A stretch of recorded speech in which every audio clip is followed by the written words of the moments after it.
আমি জানি না, আমার খুব ভয় লাগছে।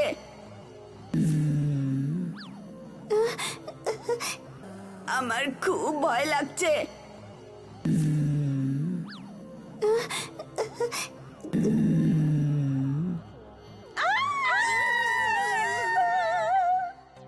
হ্যালো বাচ্চারা, ভয় পেও না, আমি মিস বিদ্যা।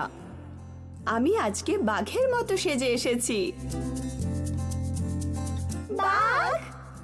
হ্যাঁ বাচ্চারা, আর আমরা আজকে বাঘের ব্যাপারে পড়াশোনা করব। বাঘ গর্জন করে একদম যেমন আমি করলাম। বাচ্চারা, বাঘ হলো একটা বন্য প্রাণী যে বনে থাকে। তাদের লালচে কমলা রঙের লোম হয়, সঙ্গে কালো ডোরা কাটা। কিন্তু কিছু কিছু বাঘ আছে যাদের সাদা লোম হয়। আমরা তাদের চিড়িয়াখানায় দেখতে পাই। তাদের খুব কম জঙ্গলে দেখা যায়। লোম মানে কি? পশুদের শরীরে যে চুল থাকে তাদের লোম বলে, যেমন আমাদের শরীরেও আছে। ও, লোম মানে চুল।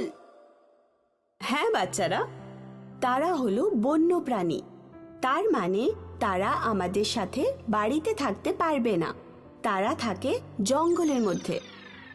বাচ্চারা, তোমরা কি জানো বাঘের বড় আর ধারালো দাঁত হয়? তারা অন্য পশুদের খায়। তাদের বড় আর ধারালো দাঁত পশু শিকার করার জন্য তাদের সাহায্য করে। বাহ! আচ্ছা বাচ্চারা, কে কে সাঁতার কাটবে? আমি। বাহ! চলো বাচ্চারা, দেখো ঠিক তোমাদের মতোই বাঘও কিন্তু সাঁতার কাটতে ভালোবাসে। চলো আরেকবার মনে করে নি আমরা বাঘের ব্যাপারে কি কি জানলাম। বাঘের রং কি হয় বলো তো? কমলা আর সাদা লোম, তার সাথে কালো ডোরা কাটা। হ্যাঁ, খুব ভালো ঈশান। ঠিক আছে, বাঘেরা কোথায় থাকে? ঘরে নাকি জঙ্গলে? জঙ্গলে থাকে। খুব ভালো নায়রা, একদম ঠিক। বাঘের দাঁত কেমন হয় বলো? বড় আর ধারালো। খুব ভালো রিয়া, একদম সঠিক। তাদের বড় আর ধারালো দাঁত কেন থাকে বলো?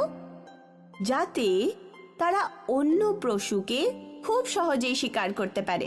ঠিক আছে, এবার কে আমাকে বলবে যে বাঘ খায় কি?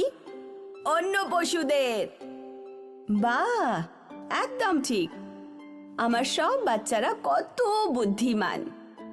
আমরা এবার বাঘের মুখোশ তৈরি করব। ইয়ে!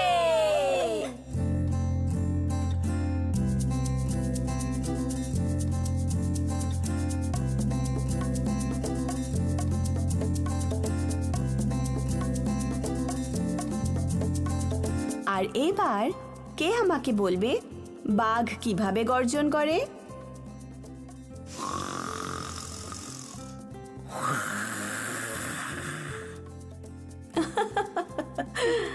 খুব মিষ্টি আমার ছোট্ট বাঘেরা, খুব ভালো।